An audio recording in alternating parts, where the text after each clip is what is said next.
Hello everybody and welcome back to the Leeds Lens. We have got a bit of a press conference slash news reaction for you today. Obviously, we've just witnessed Daniel Farke's press conference and he has revealed some very interesting and some at times very frustrating, but also at times very good news for Leeds United. As Daniel Farke described it, it probably was a mixed news in terms of injuries. Some we probably didn't expect. Obviously, the Perri thing was confirmed. We talked about that yesterday. That has been confirmed. He is going to miss Fulham game and he's going to miss the Wolves game, which is probably worst case scenario if we're being totally honest. Or not worst case scenario, should I say, because I think there was reports that it could have been 3 to 4 weeks for Perri. So actually only missing them two isn't so bad. We're also going to talk about that. So we're also going to talk a bit about a mention of deadline day and the transfers and how that whole scenario went. I don't want to touch too much on the deadline day because, you know, it's done now, but there we are. He did talk about deadline day, so we'll talk about that. We're also going to talk a bit about the comments he made about tactics and style. I thought that was quite interesting, so we'll talk a bit about that.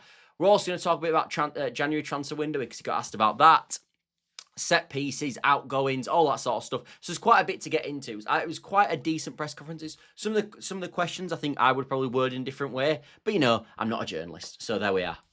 Anyway, let's start with the main news and the main positive news of the day and what I've titled the video regarding, which is that Ampadu and Tanaka look like they might be set to return back to the lineup for Leeds United, which is fantastic news. He basically said there's going to be a late call on them, but the way he worded it, and if you watch the press conference, which I'm sure a lot of you guys did, I think it was quite obvious that at least Ampadu was definitely going to make it, and I think, to be honest, that Tanaka will probably make it as well. I think if I was to guess right now, I think Ampadu will probably be in starting 11, and when I do my preview tomorrow, I will talk about the fact that obviously I think Ampadu will be in the starting 11. I think he'll drop Gruev. There was also an update that was no Gruev injury as well, which I think people had mentioned over the international break. So there's no injury there for Gruev, which is a bonus. So the midfield actually is looking quite solid. And as I said, adding Ampadu back into the team, we know Leeds United's win rate with Ampadu goes up massively. We know he's the best number 6 at the club, in my opinion, quite obviously. So he's a massive, massive plus. And I think the way he worded it, he also sort of mentioned when he was talking about it, something along the lines of, we'll see if only one can make it. And I think he was basically saying that worst case scenario, Ampadu will make it. He then went on to sort of clarify and said that wasn't the case. But I don't know, if you watched it, I think it was quite obvious that Ampadu will make the game. And as I said, I actually think Ampadu will be in the starting 11. I think, as I said, if you want my prediction right now, I would say Ampadu in the starting 11 and Tanaka on the bench. Also as well, naturally, because we are doing this live, get your comments in. This is the reason I do it live. We talked about it on yesterday's stream as well. Adding the live elements and you guys talking in the comments makes the show a million times better because it brings up new talking points that we can obviously get into.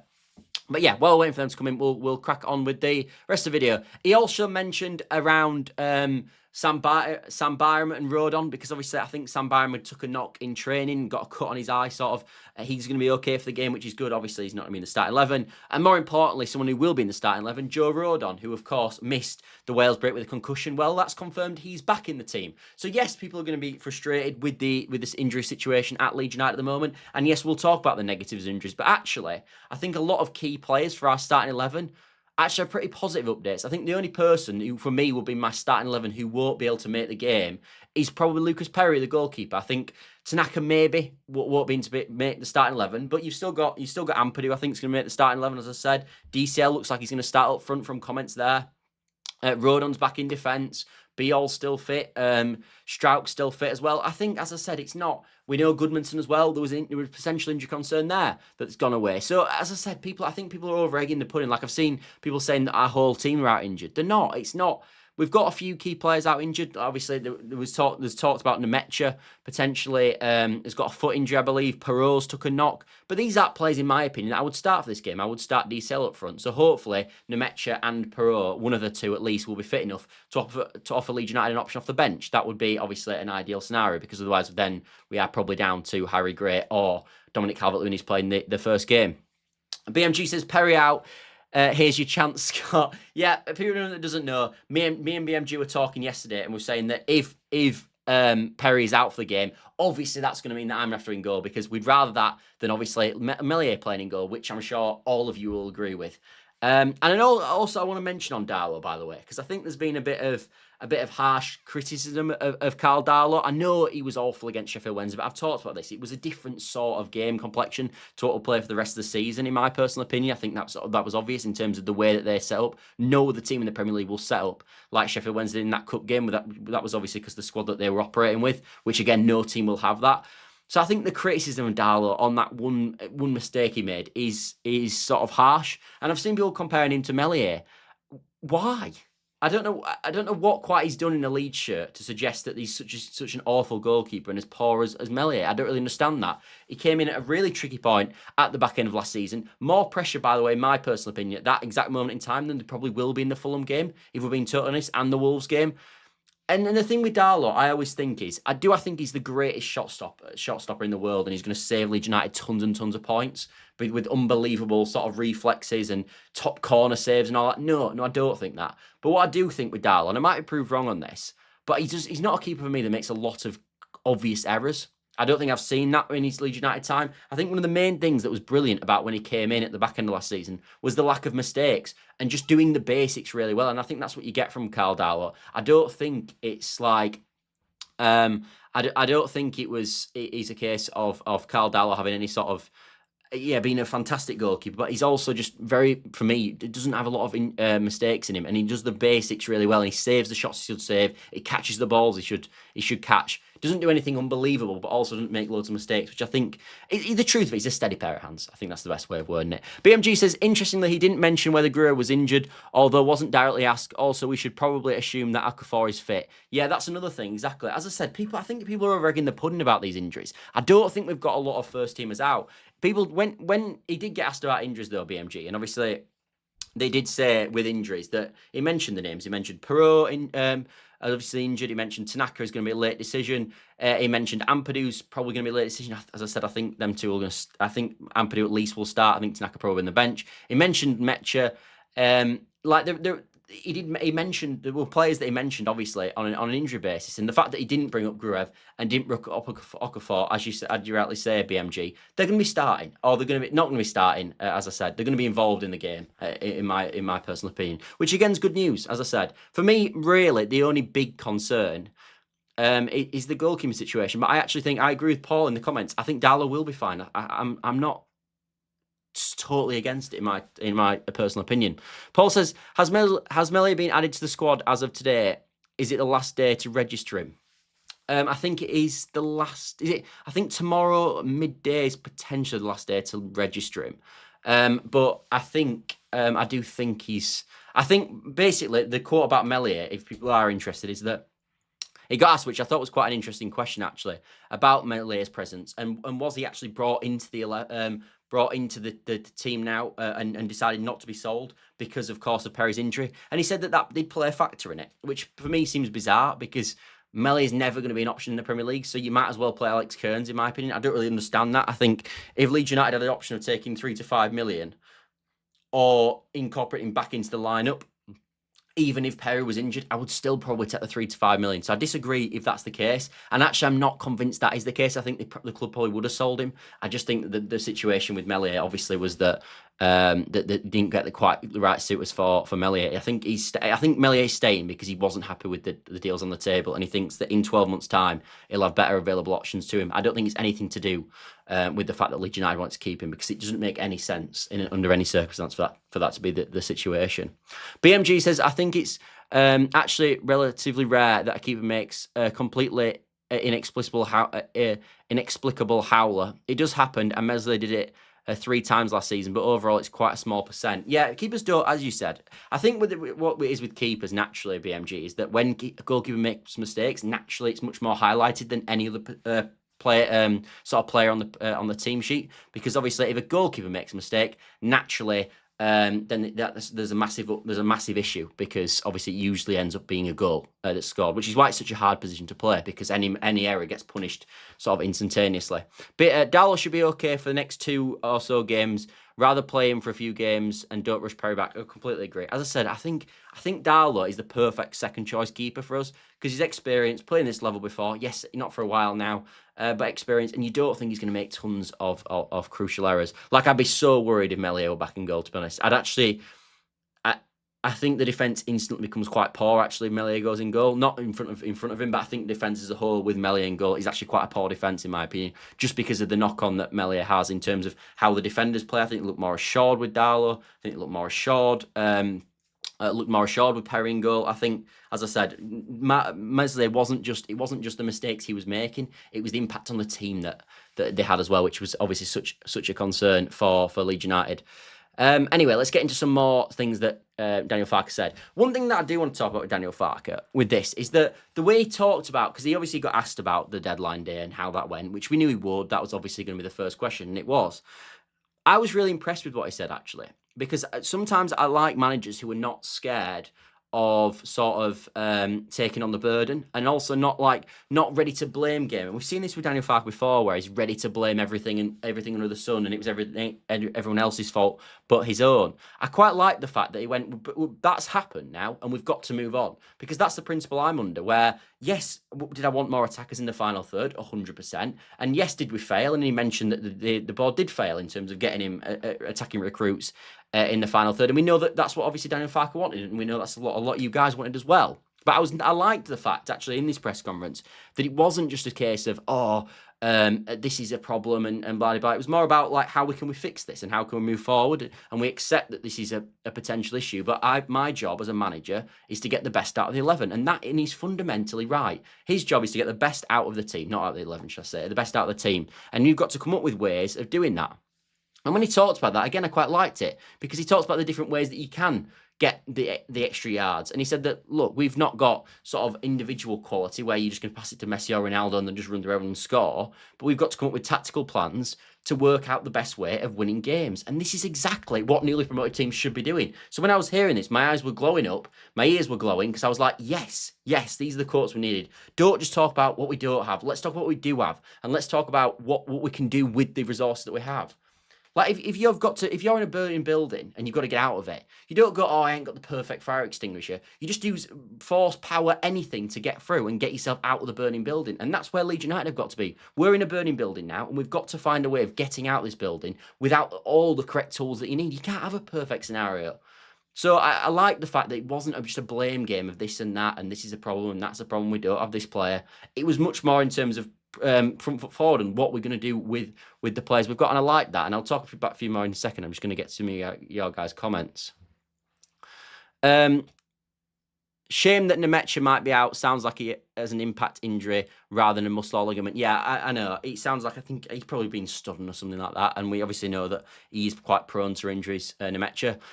I think there's a chance he could potentially play, but I think he's probably gonna miss the game. But as I said, as long as we've got Calvert-Lewin up front, I want Calvert-Lewin to be playing 70, 80 minutes in this game anyway, because personally I think he's the better striker of the two. I've liked what Nmecha's done. I think he does a really good job for us and did a really good job for us. But in the same breath, I do think we've obviously got Calvert-Lewin to be our number 9. The movement that Calvert-Lewin showed when he's played, I think that we obviously created a really good chance against Newcastle from Calvert-Lewin's movement, which I don't think Nmecha has as much. I think probably Calvert-Lewin's a bit more sort of a better runner, and I think he's much more sort of, how do I word this? He's got an ability to sort of like, I think, well, his movement's certainly better, but I think he's sort of, the part of his physical game in terms of the way he runs, he can run with the ball and stuff like that. He's better than Nmecha as well. So I think his sort of physical attributes are slightly better, even if Nmecha's pretty good at holding the ball up, which we know he is.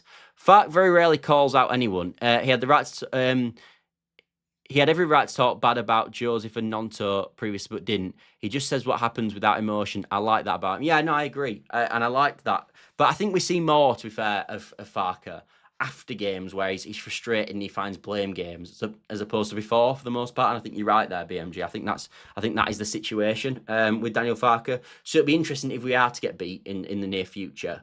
What he actually comes out and blames. Does he blame the sort of lack of recruits we've got in the final third and the lack of quality we've got? Or does he do what he did in this press conference and say, well, look, we should have come up with solutions, which I hope he does, to combat that? Because we all know, everybody knows, from my opinion, that we've probably got a potential lack of quality in the final third, especially in a sort of creative motion.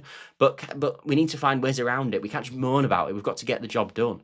I think DCL would have started ahead of Nmecha, but he might not be fit for 90 yet. Perri also had a knock, so it'll be a bit light up top. Yeah, I know, that is slightly frustrating. I hope at least one of Piroe or Nmecha, ideally Nmecha, because I think he's probably more suited to the way we're going to play, can make the game, because I think that the only issue I've got is if you end up playing Calvert-Lewin for a 90, with the sort of lack of fitness that he's probably got in the locker to play a 90 right now, can he play it? And if we do play it, I think you're at a real risk in the last probably 20 minutes of getting an injury to Calvert-Lewin, which would be an absolute nightmare, especially with the injury problems that we know he has. But yeah, in terms of tactics and style, he said that, look, which I thought was interesting. He mentioned a lot about sort of the defensive style or the defensive side of the game for Leeds United and how that's been massively important. And this is something I wanted to hear from Daniel Farke, because he made a quote about the way that we're not going to change and all that, I think, before the Newcastle game, and then did. And I was a bit concerned at that. But in the same breath, I think that you've got to sort of, if it's the quotes that we want to hear, I think you've got to say that. And as I said, I quite liked the fact that we are focusing more on our defensive duties, because one of the things I questioned Daniel Farke at Norwich when his team came up is that they just conceded so many goals. Like, they'd actually scored quite a few, that Norwich team, and didn't have abundance of quality in the final third. But they just went down because they shipped far too many goals and they were just too easy to play against. And actually, it's been quite nice to see Leeds United so far not being really, really easy to play against, and actually being more compact and solid, and keeping the compactness of the team nice, so that people can't play through the channels easy. So yeah, I think our defensive structures look pretty good so far. So it's been obvious to me. We were quite a good defensive team in the Championship. I've said this before. We were probably, like, Burnley broke the records for how good they were defensively. But if we'd have put Trafford in our goal and they'd have had Melia, or even if they'd have had sort of Carl Darlow in their goal, I think we'd have had the best defensive record in the league. And not that Carl Darlow's a bad keeper, as I'm saying. It's just that Trafford was outstanding. I think saved Burnley in games. But I actually think the defensive structure, besides the goalkeeper, we were actually better than Burnley in the Championship. And they obviously broke records for their defence. So we were a good defence anyway. But I think it's nice to see that already it's sort of transitioned to the Premier League, with obviously Leeds picking up 2 clean sheets in the first 3 and looking pretty solid, not conceding tons of XG. He did mention actually that sort of, oh, well, against Arsenal they only had 5 shots on targets and scored 5, and that's a bit unlucky. That I didn't agree with. I mean, we did deserve to lose the Arsenal game 5-0 in my opinion. Dan James as the 9 and he won. Please no, I'm pretty sure that's a joke, presumably. That was a bit of a Bielsa-ism, wasn't it? Do you remember him playing against Villa away, and he wasn't actually that bad playing at the 9? I do remember that game. I think he scored 2. He scored 2. But he wasn't awful. I think we drew 3-3. And actually, it was the game that I'm pretty sure Rosani referenced when he said that that's the reason we sacked Bielsa, which was obviously Cracker's decision, but he was a Cracker's man, if we're being totally honest. But yeah, he also mentioned another thing that they focused on as well as the defence is being the most physical and the fittest team in the league. And again, I think that's massively important. I think when you look at the recruitment that we've made in the summer, that aligns. We have looked for players that are sort of, we know we've looked for players that are physical, and we've looked for players that can offer that, as I said, the physical sides of the game. And I think it's interesting that we've gone for the fittest team, because that is, again, these are little margins where we can get our fitness to the top levels in the league. So yes, we don't always have the individual quality in games, and he's right in saying that. I don't think we do either, to be fair. But we've got, as I said, we've got all the little minor wins we've got to have. And when you look at sort of, even against the Everton game, we went till the end and we scored the goal in the 80th minute from an attack. And even after that, we were pushing on at time to get the second goal. Like, I think Stack missed obviously quite a good chance in the Everton game late on as well. So as I said, having the ability to go till the 90th minute and play at a really high intensity until the 90th minute, it's going to be massively important for Leeds United. It's going to be massively important because, as I said, we've got to find any little margin. So if that's set pieces, or that's long throw-ins, or that's making sure we're absolutely 100% in the fittest team in the league, or if that's having physical ability, so when the ball goes up long, we can hold it up and bring other people into play. These are all little sort of intrinsic wins that you can get in your team that help you push up the league when you maybe don't have that extra quality, which is exactly the micro sort of cosms that we need to look at as such. On your signing scale list, the one I'd have taken is Reguilon. I'm surprised we didn't go for him, and we won't now, I don't think. Yeah, I think I'm surprised. I said in the summer, not straight away with Justin, but afterwards I sort of thought maybe we should have had Byram as our backup right back, and we actually should have gone for Reguilon as our backup left back, and then we'd have had 2 rather than 2 right backs or 3 right backs. We've got the club now in Justin, Byram, and of course of course, Bogle. So I agree. I think Reguilon would have been quite a nice addition. Although I have, to be fair, always thought that Reguilon's better in a back five as opposed to a back three, which is a back four, as I said, which is obviously what Leeds United play. But I agree. I think Reguilon wouldn't be a huge problem to us. And also, actually, I think he's still about, is he 28, 29 still? I think he's captain Sevilla as well. So he's a player with pedigree. I agree. I just wonder where his wage demands would be at, to be fair. Superior fitness will be a key if we can get those. It was quite a big element of success under Bielsa. It absolutely was. I think we were the fittest team under Bielsa, and it showed massively. I haven't seen that so far with Farke, but it's nice to see that is something we're massively focusing on as well. So yeah, no, I agree. I think these sort of little changes that we can make constantly, if we can do them throughout the team, I think we'll be in quite good stead. He also mentions fighting spirit as something that's important. I think obviously that's something that you can't really control. How much a player wants to win can always be a question mark. He also mentions sort of tactical work that they've got to do, and he's right. We've got to do tactical work. Obviously, we're going to be doing tactical work. That's a silly thing to say, but we've got to sort of make sure we've got really good tactical plans for each individual game. Obviously, I think in the Championship, we obviously had a sort of singular game plan that we thought would work in most games. Like we had a sort of core principle. In the Premier League, it's going to have to be completely different. Like Thomas Frank talks about this in his in that, what's he do, where they sort of, what's it called, where they basically give an indication of like how their sort of coach style is, the coach's voice, is it called? And he talks about in that sort of like, the difference when you get to the Premier League is you've got to adapt game by game, and you go from being a team like Liverpool are what Leeds were in the Championship, where they can play a certain style every game because they are the better team. When you're not the better team, you've got to look for ways that you can break down an opposition when you're not the sort of progressor in the game, and that's what Leeds United have got to do. So we've got to make tactical work and tweak game by game and game. We can't have a similar sort of lineup going into game by game, which again is why before the Newcastle game, when he talked about, well, I don't want to change your winning team and stuff like that, I thought it was absolute nonsense, because I don't really care if a team's won or not. You pick the best team for the next game as opposed to the team that's won the previous game, because again, a tactical plan that might have worked against Fulham doesn't necessarily mean it's going to work against Bournemouth. Like if you played a Nuno style, you might want to be more on the ball and try to break them down eventually. Whereas if you're playing against a team like Bournemouth, you might, rather than playing short like you might do against say Forest side under Nuno, you might want to go long and bypass the press, which obviously we know they're good at. So again, just because it's a winning team doesn't exactly mean that you should carry on with that. Sounds like we're unlikely to do business in January, but I suppose we could recall Ramazani or Crew if we're really desperate. Doubt Joseph will come back though. Yeah, it did sound like that to an extent. I do think if Daniel Farke had his way, he would definitely do something in January. And he did say, I think, on January, let me get the quote up now. Key staff need to already prepare for. Key staff need to already start preparing for January. So I think he thinks, like we probably do, that we potentially do need to do a bit of work, but it will obviously depend on where Leeds United are in that particular moment. The other quote that I wanted to bring in, or the sort of conversation I wanted to bring in, was around set pieces. Because one thing I will say about set pieces is we don't have a set piece taker, do we? Like the way he answered that question, he sort of the way he expressed it, it came from a place of anger, quite obviously, and he knows that because he's frustrated that we haven't got a set piece taker, which obviously would have been a key component of our success this year. And he goes through that we've got sort of different players that can play or can take set pieces. Where's the exact? I've got the list somewhere. Where is it? But it was somewhere. It was some people on the lines of Gruev, Aronson, Harrison.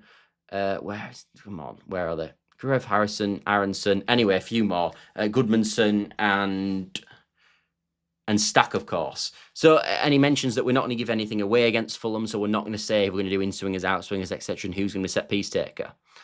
But then he also mentions that Juninho, who was, I think, a Brazilian player, took all set pieces. But we don't have. He basically mentioned that we don't have one in a roundabout way. Like he said that we've got loads of people that can do it, but we don't have like, for example, when Joe Rothwell was at the club last year, he took every set piece basically when he was on the pitch. We don't now have someone in the Leeds United lineup, in my opinion, that's going to be like that can be on every set piece. So we've got to make do with what we've got. But that of all the frustrations, I think, of the transfer window, not getting a set piece taker potentially is the highest for me.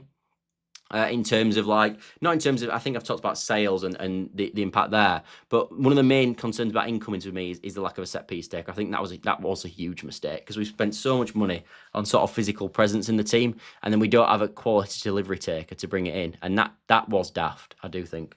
What do you think of the journalist questions? Some of them were okay, but they're often really lame. I remember the one where they talked about Tuchel getting the England job for 20 minutes. Yeah, no, yeah.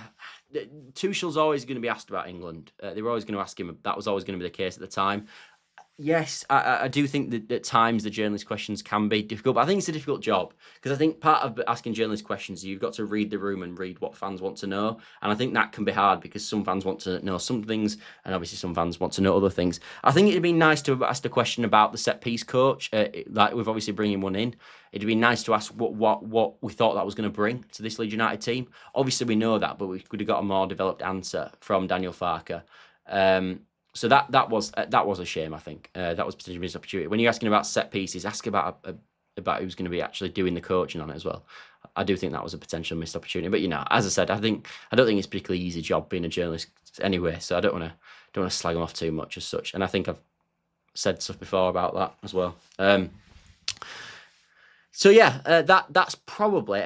He also sort of mentioned about Calvert-Lewin and sort of bigged him up again. He absolutely loves Calvert-Lewin, doesn't he? I think. And I think by the sound of it, he's not a sort of singular in that opinion. I think that by the sound of it, all the Leeds United staff seem to be absolutely obsessed with Dominic Calvert-Lewin. So it's up the right, because if he stays fit, I think it could be a good addition. But we always talked about on this channel. It's obviously that injury record is something you've got to sort of talk about. Anything else? Oh yeah, let's talk a bit about the outgoings, because he obviously mentioned that Joseph wanted to move. He obviously mentioned that Joseph wanted to move. I'll just read some of your comments, by the way, before I do that. Paul says, I think Harrison will be best at taking free kicks and corners. I think Goodmanson, mate, personally. I do think Goodmanson. Yeah. BMG says, set piece taker, RE set piece taker. That's another reason why Buonanotte was such a big miss. It is a lot of boxes, and now that he's not in Chelsea's Champions League squad, I bet he's... Yeah, I agree. I think Buonanotte were... Looking back, I was annoyed in the moment, but looking back, I mean, what we meant to do? Like, if he wants to go to Chelsea, and Chelsea are proposing the loan offer that Leeds United are offering, I'm not quite sure what we can do there. I think maybe we could have moved a bit earlier on it, and maybe paid a bit more money to make sure we got him, but... I don't know if a player is going to be sort of brain dead, which Buonanotte was, to make that decision, and you've seen that obviously with what's happened with the Champions League. I can't understand that decision from his sort of part, so I don't really get it. If I'm being honest, I don't understand it. And I think we were a bit unlucky because I don't think we could have foreseen Chelsea coming in for a loan player, which everybody in the whole footballing world thinks is a bit crazy. I don't think Leeds United could have foreseen that, if I'm being honest. So I think they were, as I said, I think we were a bit unlucky there, to be honest with you. But yeah, on outgoings and sales, Daniel Farke was asked about that. One thing that I think we did learn in this press conference about outgoings and sales is that Ramazani wanted to move, which doesn't surprise me. I think that obviously he wasn't going to be... the logic will be, and it's been on my channel, that if he wasn't going to play in the Championship with the sort of options we had, now we've got arguably more options, not in terms of better players, but in terms of more personnel. If he's going to be sixth choice winger, almost what's the point? And he might as well go play football. And people always say this to me, that sort of like, yeah, but he's not the sixth choice winger. But it doesn't matter what we think, because we're not the ones on the sideline making the calls. And unfortunately or fortunately for us, the manager on the sideline making the calls on Ramazani doesn't see him, and he sees him as sixth choice. If he sees him as sixth choice, you've got to back your manager. And I think that's the situation with Ramazani, and I can understand on Ramazani's level where he wants to go, because if he's seen himself as the sixth choice, because bearing in mind he was left out of the Arsenal game, and I think if he'd continued to be left out of games as well, because he wouldn't have made the squad, because he'd be sixth choice winger. So he needed to go out on loan, people. He did. If you want to back the manager, which I'm sure a lot of us do, because we obviously know that if we don't back the manager and it goes wrong, we're probably going to get relegated. So we need to back the manager and hope he can get a tune out of the sort of squad we've got, which I think he can. Then we've got to back decisions that we don't like. And Ramazani's, I'm afraid, one of them, in my opinion. I don't like it. As I said, I think he's got a lot to offer this Leeds United team, but it doesn't matter if he ain't going to play. It just, you know what I mean? We almost had no chance with Buonanotte other than to make it clear that he would barely play for Chelsea and would put himself in the spotlight coming to us. But Chelsea threw money at Brighton. Exactly. This is what I mean. So, like, if Buonanotte cannot see that Leeds United will be a better prospect for him this season than going to Chelsea and basically not even being in squads, I don't know what else could be done there. Like, it's such an obvious sales pitch. If we go down Buonanotte, you're not going to be with us. You're going to get relegated. If that does happen, you can play a whole season. You're going to play basically every single game. Come play with us, and then we'll see what happens. And you can perform, and you can play in a team that obviously struggling, but you will be the sort of shining light in the team at times. And if that ain't a good enough sales pitch, and obviously everything that we offer as well, massive club, huge fan base, will be loved. He'll look at stuff like his Instagram followings and stuff flying up when coming to Leeds United. If he can't see the benefit of coming to Leeds United compared to going to Chelsea and not playing for him, I honestly don't understand it. As I said, I've even got mates messaging me who, at the time, saying like, who does Buonanotte think he is in terms of being he's not going to play for Chelsea, but two, like, everybody thinks it's mad. Like, every single person, even Chelsea fans think it's mad. Why? They're like, why did we go? What was the point in us going for Buonanotte? So how could Leeds United predict that was going to happen? I always thought that criticism was slightly harsh.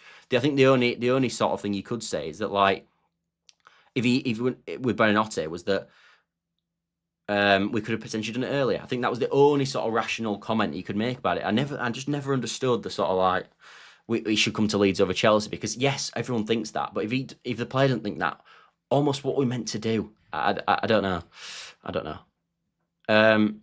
Paul says, good video. Thank you very much, mate. Thank you very much. Ruben says, if he doesn't see it, we don't want him. And that's sort of, to an extent, Ruben, where I'm at with it. Like, as I said, I think sometimes you've got to convince players. Like, we've got to accept probably who we are at the moment a bit, and it's not particularly nice, and we're losing players to Forest and etc. And I think that's probably going to happen at times.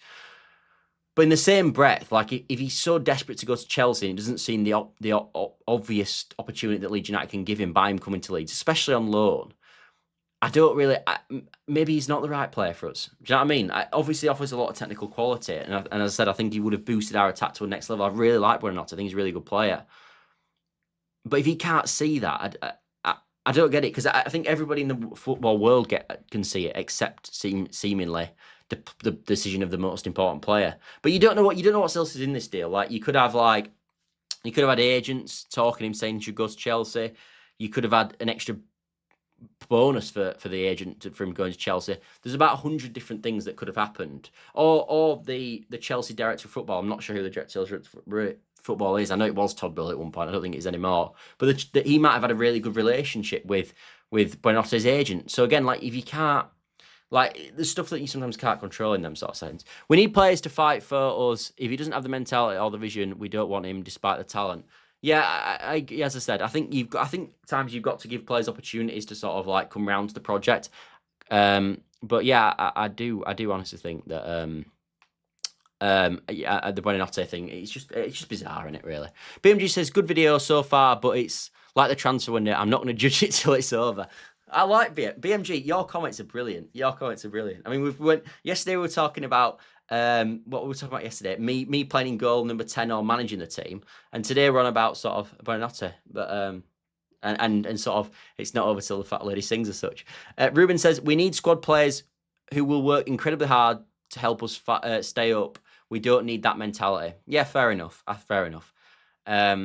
Sometimes, though, you can be like, not sure on a project, but then commit to the project and then be like, yeah, I'm now on board and I'm going to play for you. Because I think if Buonanotte would have come to Leeds, I don't think he's the sort that would have sacked it off. Like, I don't think that's the case. I can't believe we're talking about Buonanotte, by the way. I did not think this was where this discussion would go. But again, that's the power of sort of talking and having this discourse in the chat. I think it's good because as I said, I didn't expect the conversation to get here.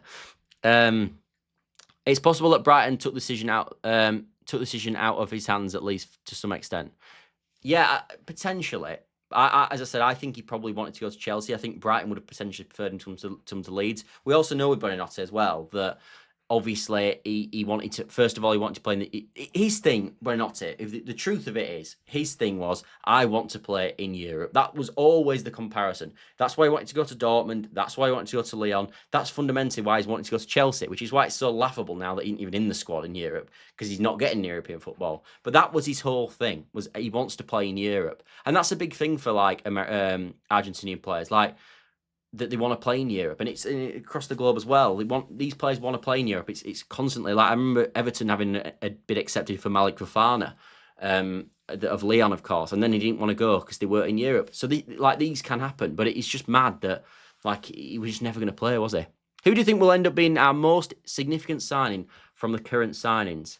Most significant? Good question. That is a fantastic question. I've got a few names in my head. I think the best player that we'll have bought is potentially Gabby Goodmanson at left back. But I don't think he'll be the most influential or significant, just unfortunately because of the position he's playing. But I think from what I've seen and the price we've paid for him, I think he's probably been our best acquisition, in my opinion, in terms of, like, I think he's such a good left back, Gabby Goodmanson. I think he's been brilliant for us so far. I don't think Stack's been bad. I don't think that, I think Longstaff's looks immense against Newcastle. I think Perri could be changing for us at times if in goal. But yeah, in terms of who's been the best so far, I think it probably would be. But you're not asking who's best, are you? Asking significant. I think significant for Leeds United this year is going to need to be Calvert-Lewin, I think. But most significant, I think Stack. I think you're right. I think Stack. Yeah, I do think Stack.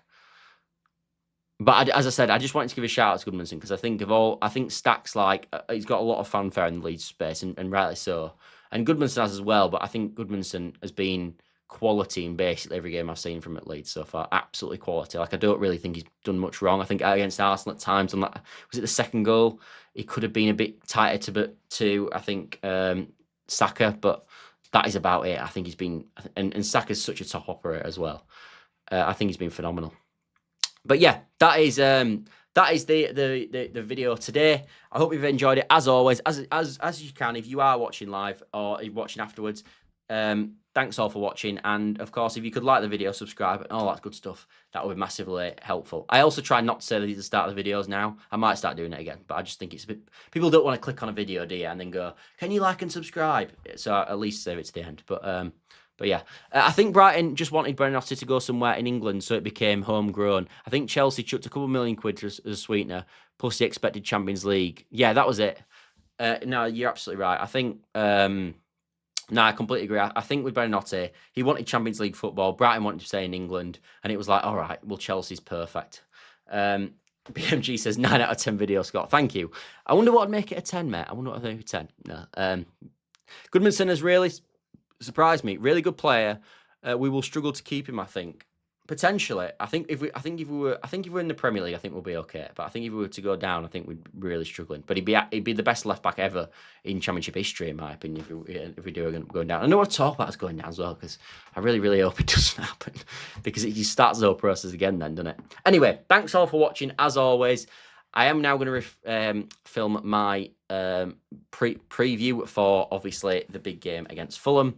So we'll talk a bit about that. But that won't be a live. That will be a...